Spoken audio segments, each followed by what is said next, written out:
In the ancient days of Israel, when the nation struggled under the oppression of the Philistines, there lived a man named Manoah in the city of Zorah. Manoah belonged to the tribe of Dan, descendants of the patriarch Jacob. For many years, Manoah and his wife had prayed for a child, yet the Lord had not blessed them with offspring. His wife remained barren and unable to conceive. One day, an extraordinary event occurred. The angel of the Lord appeared to Manoah's wife while she was alone. The angel was radiant with divine glory and spoke to her with a voice from heaven. The angel proclaimed a message of great joy and promise, saying that she would soon become pregnant and bear a son. This child, the angel declared, would be no ordinary boy. The angel told her that this son would become a Nazirite, dedicated to God from the moment of his birth. The angel gave specific instructions about the child's upbringing. He commanded that the mother must abstain from all alcoholic beverages and wine throughout her pregnancy. She was also forbidden to eat unclean foods, for the child growing within her was to be set apart for God's holy purpose. The angel further commanded that, when the boy was born, no razor was ever to touch his head. His hair must never be cut or shaved, for this outward sign of his Nazirite vow would represent his eternal dedication to the Almighty God. The angel explained that this son would be chosen by God to deliver the people of Israel from the hands of the Philistines, their cruel oppressors who had plagued the land for decades. This child would be an instrument of divine deliverance, a champion for his people. Manoah's wife believed the word of the angel, but when she told her husband what had happened, he wanted confirmation from God himself. Manoah prayed earnestly to the Lord, asking that the messenger returns so that both he and his wife could receive proper instruction on how to raise and care for this special child who was to be born. God heard Manoah's prayer, and the angel of the Lord appeared once more. When Manoah saw the angel, he was overcome with awe and fear. He asked the angel his name, desiring to honor him properly when the angel's words came to pass. The angel replied mysteriously, saying, "Why do you ask my name? It is beyond understanding. It is a name that is too wonderful and great for mortal man to comprehend." Manoah then prepared a sacrifice to honor the Lord and the messenger. He took a young goat and offered it upon a rock as a burnt offering. But the angel of the Lord instructed Manoah that the sacrifice must be offered to God alone, not to the angel himself. Then, something miraculous occurred. The angel touched the sacrifice with his staff, and suddenly, the altar was consumed by flames that shot up toward heaven. As the fire blazed upward, the angel of the Lord ascended into the fire, rising toward heaven in a column of flame. When Manoah and his wife witnessed this supernatural display of divine power, they fell to the ground in fear and awe. Manoah cried out, saying, "We have seen God himself. Surely we will die, for no man can see the face of God and live." But his wife spoke words of comfort and faith to him, saying, "If God intended to slay us, he would never have accepted our offering. He would never have shown us such signs and wonders. He would never have told us what is to come. The Lord has a plan for us and our child." In due time, exactly as the angel had promised, Manoah's wife became pregnant. She carried the child within her womb, keeping all the angel's commandments. When the time came, she gave birth to a son. They named him Samson, a name meaning man of the sun. From the moment of his birth, his parents raised him according to the angel's instructions. His hair was never cut. He was raised as a Nazirite, wholly devoted to God. As Samson grew from a child into a young man, something remarkable began to manifest. The Spirit of the Lord began to rest upon him, and with this divine presence came extraordinary strength. Unlike any other man in all of Israel, Samson possessed power beyond what any human body could naturally contain. This was not the result of his muscles or his body's physical development, but rather the supernatural gift of God Almighty, the same God who had chosen him before he was even born. Even in his youth, Samson displayed feats of strength that astonished all who knew him. The people of Israel began to realize that the angel's promise was coming true. This boy, now becoming a man, was indeed chosen by God to be a deliverer for his people. As Samson matured into adulthood, the Spirit of the Lord came upon him at specific times, empowering him with divine strength to accomplish great deeds. A first major encounter with this supernatural power occurred when Samson set out on a journey to Timnah, a Philistine city. On his way through the countryside, walking along the road, he was suddenly attacked by a young lion that came roaring out of the wilderness with fury and hunger in its eyes. The lion pounced towards Samson with terrible ferocity, seeking to devour him. But in that moment, the Spirit of the Lord came upon Samson mightily, filling him with divine power. Samson grabbed the lion with his bare hands and, with supernatural strength flowing through his body, he ripped the animal apart as if it were nothing more than a young kid or a lamb. He tore the lion to pieces with his own hands, completely destroying the beast. Then Samson left the dead lion lying on the roadside and continued on his way.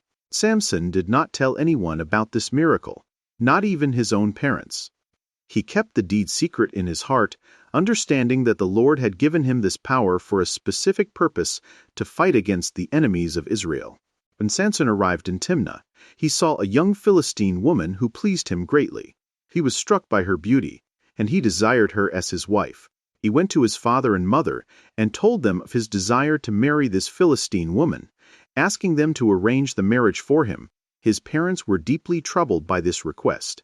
They objected strongly, saying, "Is there not a woman among the daughters of our own people, or among all the families of Israel, that you must take a wife from the uncircumcised Philistines?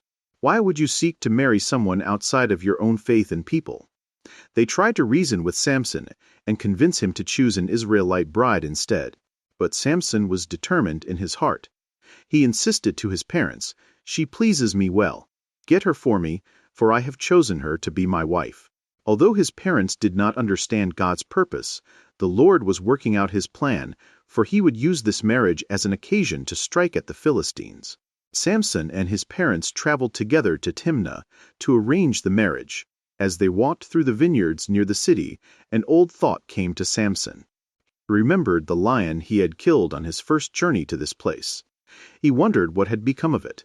To his amazement, when he looked at the place where he had left the lion's carcass, he saw that honeybees had created their nest inside the dead animal's body, and they had made honey there. The bees had transformed the lion's corpse into something sweet and nourishing. Samson scraped out some of the honey with his hands and ate it as he walked. It was delicious and sweet. He also took some of the honey and gave it to his father and mother to eat. But he did not tell them the source of the honey, for he had kept secret the slaying of the lion and did not want them to know about it. The wedding feast was prepared, and when Samson married the Philistine woman, a great celebration was held. According to the custom of those times, very young Philistine men were chosen to be groomsmen and companions for Samson during the wedding festivities. During the feast, Samson addressed the 30 groomsmen with a proposal. He said to them, "I will pose a riddle to you. If any of you can solve the riddle and tell me the answer before the 7 days of this feast are over, then I will give each of you a fine piece of linen and a change of beautiful garments. But if you cannot solve the riddle, then you must give me a piece of fine linen and a change of garments." The groomsmen, confident in their cleverness, agreed to accept this wager. Then Samson spoke the riddle. Out of the eater came something to eat, out of the strong came something sweet. The 30 men puzzled and puzzled over this mysterious riddle. They discussed it among themselves, trying to unravel its meaning, but none of them could solve it. For 3 days they attempted to find the answer, yet it remained a mystery to them. By the 4th day, the groomsmen were frustrated and angry. They realized they would lose the wager unless they could discover the answer. Then they had a sinister idea. They approached Samson's new bride and threatened her with violence. They said to her, "If you do not persuade your husband to tell you the answer to the riddle, we will burn you and your father's house to the ground. We came here to rob you, and you have invited us to this feast only to impoverish us with this riddle." Samson's new wife was terrified by these threats. She began to weep and plead with Samson to tell her the answer to the riddle.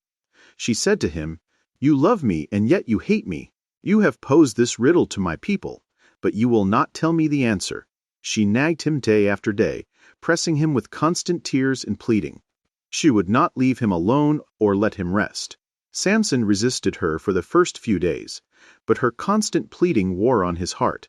On the 7th day of the feast, after she had pressed him relentlessly with her tears and nagging, Samson finally gave in. He told her the answer to the riddle, explaining that he had seen the lion's dead carcass with honeybees making honey inside it, and that was the source of his mysterious riddle. Samson's bride immediately told the answer to the 30 groomsmen. Before sunset on the 7th day, they came to Samson and said, "What is sweeter than honey, and what is stronger than a lion?" They had solved the riddle, thanks to Samson's wife. Samson knew immediately that his wife had betrayed the riddle's answer. He said to them, "If you had not plowed with my heifer, you would not have solved my riddle." What he meant was that if they had not pressured his wife, they would never have learned the answer from her. Samson was filled with rage at this betrayal. The Spirit of the Lord came upon him mightily, and he burned with anger against the Philistines. Samson determined in his heart that he would not let this offense go unpunished. He traveled to the city of Ashkelon, a distance of about 30 miles from Timnah. There he fell upon 30 Philistine men and killed them, taking their garments from their bodies. Samson then took all 30 pieces of fine linen, and all 30 changes of garments that he had taken from the Philistines he had killed, and he brought them to the 30 groomsmen, giving them the garments to settle the wager. Then, in his anger, Samson left the wedding feast and went back to his father's house. While Samson was away at his father's house, consumed with anger and disappointment, a terrible thing happened. The father of Samson's bride, thinking that Samson had abandoned his daughter in anger and would not return, gave the young woman to one of the groomsmen who had been at the wedding feast. He gave her away as wife to another man, thinking this was the best solution to a marriage that seemed to have failed. Some time passed, and Samson's anger gradually cooled. He began to miss his bride, and desired to return to her. He traveled back to Timnah with a young goat as a gift, planning to visit his wife in her chamber with sweet words of reconciliation and love. But when Samson arrived at the house and asked to see his wife, her father came out to meet him. The father refused to allow Samson to see the young woman. He said to Samson, "I was certain that you hated her, for you left her here and went away in great anger. So I gave her to your companion and friend. But behold, her younger sister is even more beautiful than she. Let me give her to you instead, and you can take her as your wife." When Samson heard this news, he was overcome with rage and hurt. His bride had been given to another man. Not only that, but the offense had been compounded by the fact that her own father had done this terrible thing. Samson was enraged that no one in the Philistine household seemed to care about the wrong that had been done to him. Samson's anger burned hot like a furnace. He said to the father, "This time I shall be blameless regarding the Philistines, though I do them a mischief." He was determined to take revenge upon the Philistines for this grievous wrong. In those days, it was the time of harvest. Wheat fields were heavy with ripe grain, and the olive trees were laden with fruit. Samson conceived of a plan for revenge that would strike at the very heart of Philistine prosperity. He went out and caught 300 foxes. These were wild foxes that roamed the countryside, and Samson, with his supernatural strength and his cunning, was able to capture all of them. Then Samson did something extraordinary. He took the foxes and tied them together in pairs by their tails, so that 2 foxes were bound together by their tails. Then, to each pair of bound foxes, he attached a burning torch. Samson lit the torches so that they blazed with fire and light. The foxes, panicked and terrified by the flames burning near their bound tails, began to run wildly in all directions, trying to escape the fire that frightened them so. The foxes ran through the wheat fields of the Philistines, with their burning torches blazing. The grain, dry and ready for harvest, caught fire from the torches. Everywhere the foxes ran, they left a trail of burning destruction. The wheat fields were set ablaze, and the flames spread from field to field. The olive groves also caught fire from the fleeing, burning foxes. Not only the standing grain burned, but also the vineyards, the sheaves of wheat, and the olive trees. The entire countryside was consumed by raging fires. The Philistines saw their crops going up in smoke and asked who had caused this terrible destruction. When they learned that Samson was responsible, and that he had done this because his wife had been given to another man, they were filled with fury. In their anger and revenge, the Philistines seized Samson's wife and her father, and they burned them to death in their house. When the Philistines burned Samson's wife and her father, Samson was devastated. Grief and rage filled his heart at the cruelty of what had been done. He said to the Philistines, "Even if you have done such a thing, I will surely avenge myself upon you." In his anger and sorrow, Samson attacked the Philistines with great fury and killed many of them in a mighty slaughter. After this battle, Samson knew that the Philistines would seek to capture him. He fled from them and took refuge in a cave in the rock of Edom, a stronghold in the wilderness. There he hid from his enemies, knowing that the Philistines would pursue him with all their military might. The Philistines were determined to capture Samson. It gathered a great army and marched into the territory of the tribe of Judah, for they knew that Samson was from the tribe of Dan and had taken refuge in the land of Judah. The Philistine leaders went to the men of Judah and demanded that they capture Samson and deliver him to them. They said, "Deliver to us this man Samson, who has done great damage to our land and destroyed our crops. Surrender him to us, and we will make it worth your while." The men of Judah, fearing the military power of the Philistines, agreed to capture Samson and deliver him to them. 3,000 men of Judah went to the cave of Edom, where Samson was hiding. They found him and said to him, "Do you not know that the Philistines rule over us? What is this that you have done to us?" Samson explained that he had only done to them what they had done to him. He asked the men of Judah, "Will you promise that you yourselves will not kill me if I allow you to bind me and deliver me to the Philistines?" The men of Judah promised that they would only bind him and deliver him to his enemies, and they would not harm him themselves. Samson agreed to their terms. The men of Judah took 2 new ropes and bound Samson with them, tying his hands and arms securely. Then they led him to the place where the Philistines were gathered, expecting to collect a reward for delivering their enemy to them. When the Philistines saw Samson bound with ropes and in custody, they shouted with joy and triumph. They believed they had finally captured their mighty enemy, and that victory was theirs. They rushed forward toward Samson with weapons raised, ready to kill him or torture him. But in that moment, the Spirit of the Lord came upon Samson with tremendous power. The supernatural strength of God filled him, and it was as if the ropes that bound him were nothing more than threads. The ropes that had held him began to break and snap apart, like old flax that has been burned in fire. The ropes fell away from his arms and hands, and Samson stood free. Looking around quickly, Samson saw a jawbone of a donkey lying on the ground nearby. He grasped it with his hand and wielded it as a weapon.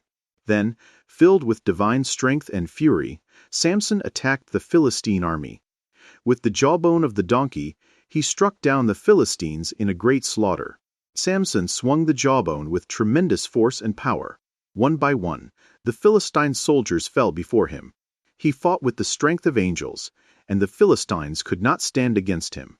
The jawbone proved to be a devastating weapon in the hands of a man filled with God's supernatural power. The dead and wounded Philistines piled up around him.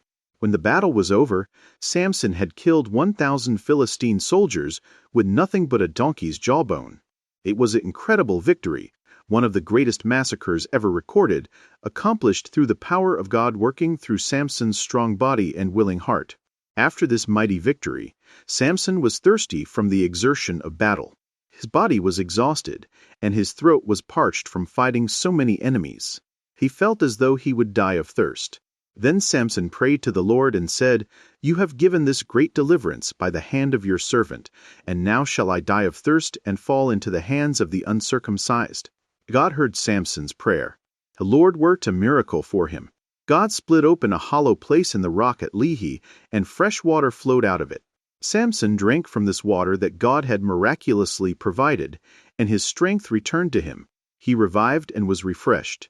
A place where this miracle occurred became known as En-Hakkore, which means the spring of the one who called out, or the spring of the caller, commemorating the answered prayer of Samson. After this great victory, the people of Israel finally recognized that Samson was indeed chosen by God to be their leader and judge. They appointed him as judge over Israel, and he led them as their military commander and chief.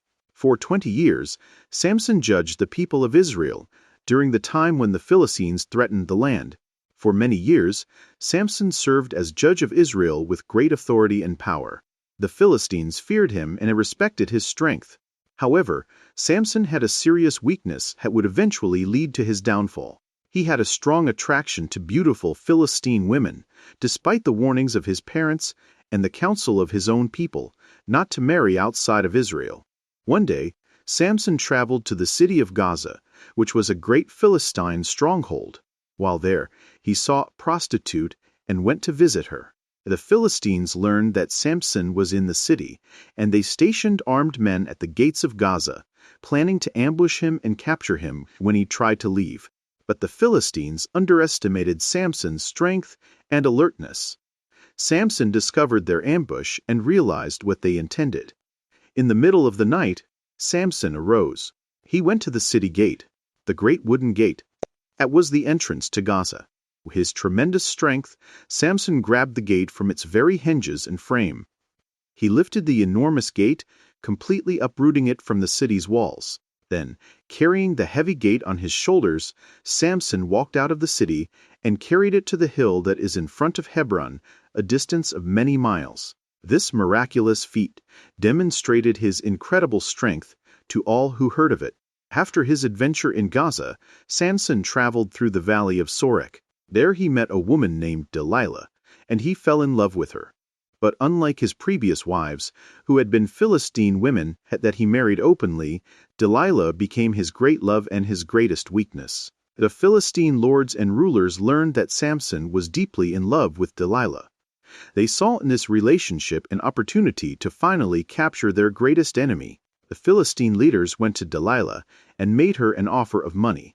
Each of the 5 lords of the Philistines promised to give her 1,100 pieces of silver, a great sum of money, if she could discover the secret of Samson's strength and help them capture him. Delilah, motivated by greed and the promise of wealth, agreed to the Philistine lords' proposal.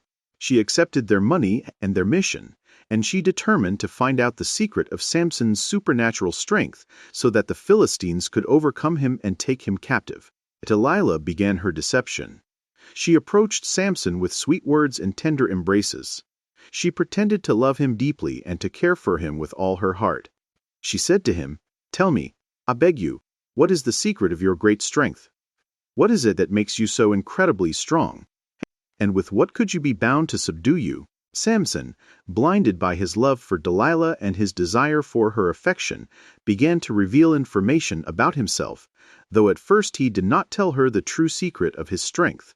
Instead, he tested her with false answers, trying to see if she was truly trustworthy, or if she might betray him. Samson told Delilah, "If you bind me with 7 fresh bowstrings that have not been dried, then I will become weak and powerless, like any other man." Delilah listened carefully to what Samson said and remembered his words. The Philistine lords came to Delilah and gave her 7 fresh bowstrings. Delilah took the bowstrings and hid the Philistine men in a room nearby. Then she said to Samson, "The Philistines are here to capture you," as if warning him of danger. When Samson heard this, he arose from where he was lying. Delilah then bound him with the 7 fresh bowstrings, just as he had told her. But when she cried out to alert him to the supposed danger, Samson flexed his muscles and snapped the bowstrings as if they were nothing more than threads. The bowstrings broke apart like burned flax, and Samson was free. Delilah was puzzled and disappointed that Samson had escaped. She went to him and said, "You have deceived me and told me lies. Tell me truthfully, with what can you be bound?" Samson gave her another false answer. He said, "If you bind me with new ropes that have never been used, then I will become weak."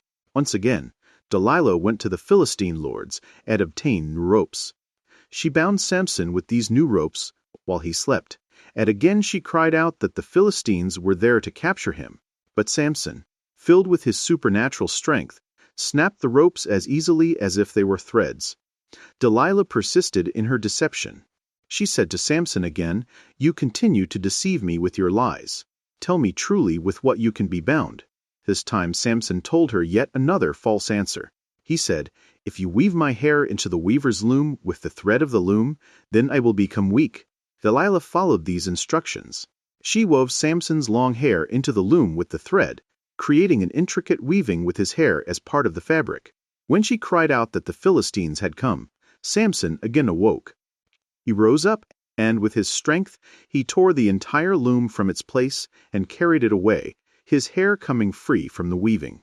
Delilah was frustrated that Samson continued to deceive her with false answers. But she did not give up in her mission to betray him. Day after day, she pressed him with nagging and pleading.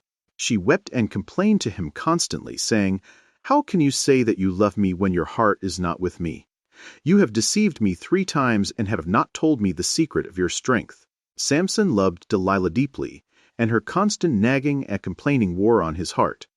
He could not bear to hear her cries and her tears any longer. He was worn down by her persistent pleading. Day after day she pressed him with her words, and his soul became vexed unto death with her nagging and her demands. Finally, Samson could resist no longer. He gave in completely and told Delilah everything. He revealed to her the true secret of his strength. Samson said to her, "No razor has ever been used on my head, for I have been a Nazirite dedicated to God from my mother's womb. If my head were shaved, my hair were cut, my strength would leave me, and I would become as weak as any other man." When Delilah heard this revelation, she knew that Samson had finally told her the truth. She immediately went to the Philistine lords and told them what Samson had revealed. She said, "He has told me that his strength comes from his hair. If his hair is cut, he will become weak like any other man, and you will be able to capture him." The Philistine lords were overjoyed to finally learn the secret they had sought for so long. They came to Delilah with the money they had promised her, and they prepared for what would be Samson's final capture.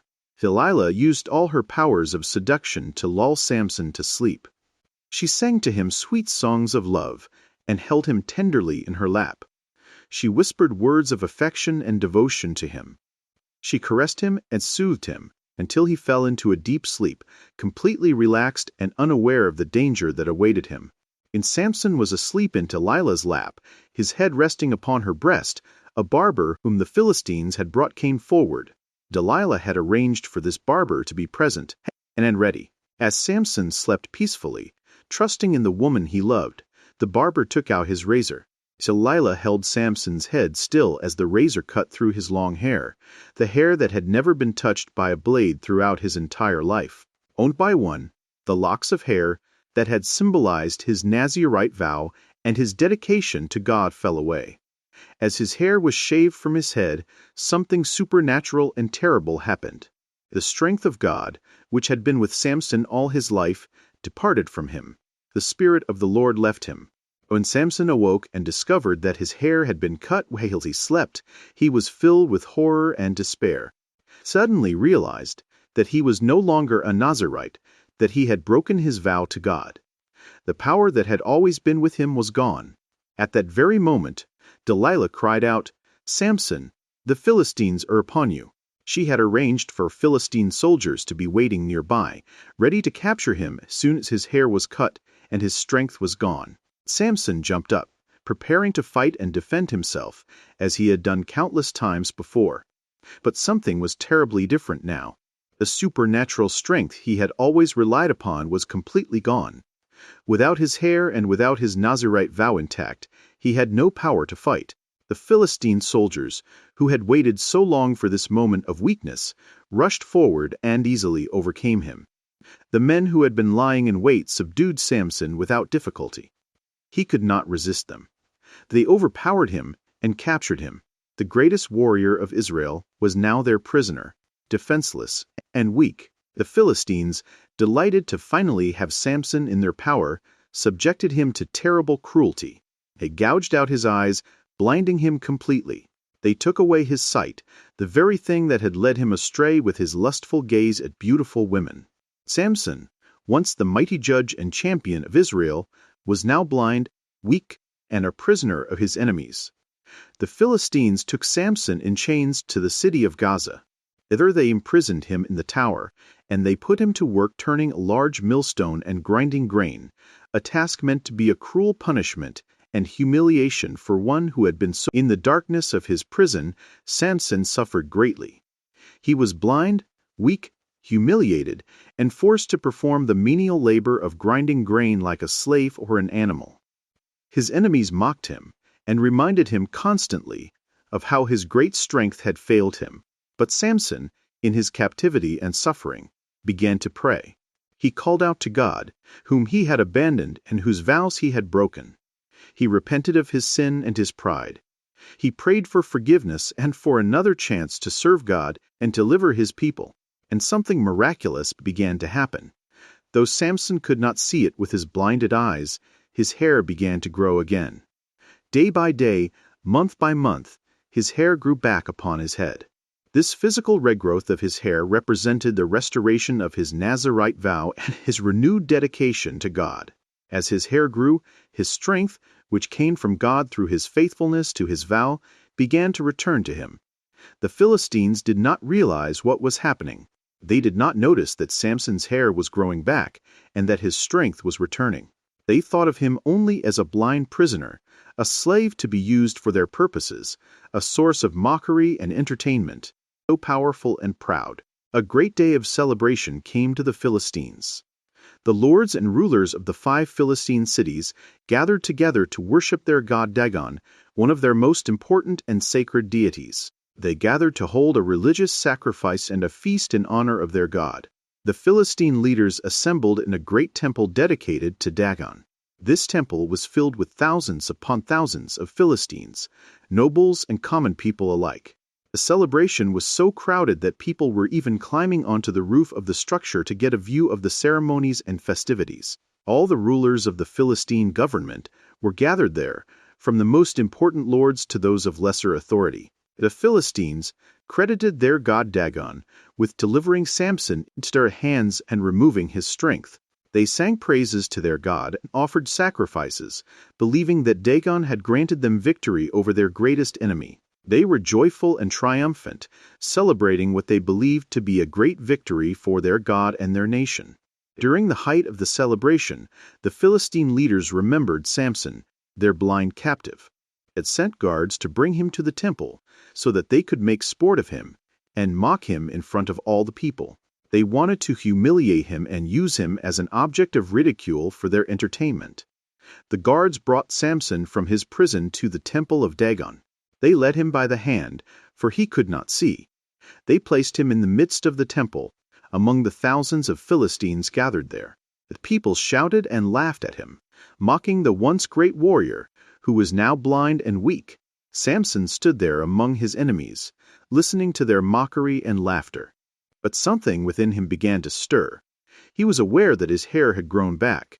He could feel the physical change within his body. He sensed that his strength had returned. Samson asked the young man who was guiding him to position him so that he could lean against the pillars that supported the temple. He said, "Let me feel the pillars on which this house stands, that I may lean against them." The Philistines, thinking that Samson was simply a tired, weak, blind man seeking support, agreed to his request. They did not understand the significance of what Samson was asking. The young guide positioned Samson between 2 of the main pillars that bore the weight of the entire structure. Samson placed his hands upon each pillar, with one hand on each pillar on either side of him. Then, in that moment, with all his enemies gathered around him, Samson prayed to God one final prayer. He said, "O Lord God, remember me now, I pray you, and strengthen me. I pray you, only this once, O God, that I may be avenged upon the Philistines for the loss of my 2 eyes." God heard Samson's prayer. The Spirit of the Lord came upon him one final time, granting him supernatural strength. The power of God flowed through Samson's body once more. With all his might, Samson pushed against the 2 pillars that held up the temple. He leaned back with all his strength, pushing against the pillars with his hands and his body. The pillars, bearing the enormous weight of the entire structure and the thousands of people inside, began to give way. Cracks appeared in the pillars. They started to buckle and bend. The structure groaned and creaked as the stress and pressure became too great for the pillars to bear. And then, with a tremendous crash and roar, the pillars gave way completely. The roof and walls of the temple came crashing down. The entire structure collapsed with a thunderous sound. Stones and timber fell in a great cascade of destruction. The thousands of Philistines who had been gathered inside the temple to celebrate their god Dagon were crushed beneath the falling debris. All the lords of the Philistines, who had gathered there in pride and triumph, were killed in the collapse. Every single Philistine inside the temple, from the greatest rulers to the least of the people, perished in the destruction. The number of those who died was approximately 3,000, one of the greatest single massacres recorded in all of the Bible. And Samson, standing between the pillars, also died in the collapse. The temple fell upon him, and he was killed along with all his enemies. When the structure had collapsed and the dust settled, it was a scene of complete devastation and death. Thousands of Philistines lay dead beneath the rubble. Their most important temple had been destroyed. Their military leaders and nobles had been killed. Their god Dagon had been humiliated in his own house. But Samson, too, had paid the ultimate price. He had given his life in this final act of deliverance for his people. When the news reached Israel that Samson had died in the temple of Dagon, it was with mixed emotions. There was sorrow at the loss of their judge and champion.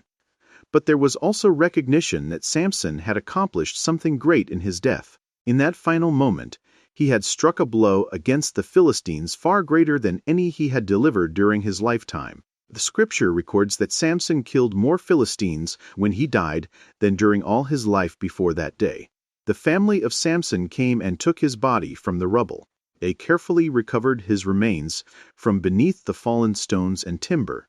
Then they brought his body back to his homeland, to the territory of Dan. Samson was buried near the tomb of his father, Manoah in Zorah, the place of his birth.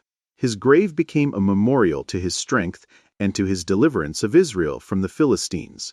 The people of Israel remembered Samson as one of their great judges, one whom God had chosen and empowered to deliver them in a time of need. The Bible records that Samson had judged Israel for 20 years. During those 2 decades, he had been the military leader and champion of his people, standing against the Philistines who threatened the land. He had performed incredible feats of strength, killing thousands of Philistines and striking terror into their hearts. Yet Samson's life was also a story of weakness and failure. His uncontrolled desire for Philistine women led him into dangerous situations. His love for Delilah, which was not matched by faithfulness to God, led to his betrayal and capture. His pride and his assumption that his strength was his own, rather than a gift from God, contributed to his downfall. But Samson's story is also a story of God's grace and forgiveness. Even after Samson broke his vows and betrayed himself into captivity, God did not abandon him. God remembered him in his suffering and his captivity. God gave him one final opportunity to serve his people and to accomplish a great deliverance. In his death, Samson killed more Philistines than they had killed in his life. His final act of faith and prayer resulted in the destruction of the enemies of Israel and the death of all the great lords of the Philistines. Samson stands as a complex figure in biblical history, man of incredible strength and faith, yet also a man of great weakness and sin. His life serves as a powerful reminder that even the strongest among us can fall if we abandon our connection to God and give in to our desires and pride. Yet his life also demonstrates that God's grace extends even to those who fail and break their vows, and that God can use even our weakness and our repentance to accomplish his purposes. Thus ends the complete life story of Samson, the man who possessed the supernatural strength of God, who slew 1,000 Philistines with the jawbone of a donkey, who loved a woman who betrayed him, who was blinded and enslaved, and who, in his final act of faith, destroyed his enemies and delivered his people. His name is remembered to this day as one of the greatest and most tragic figures in the Old Testament and the entire Bible.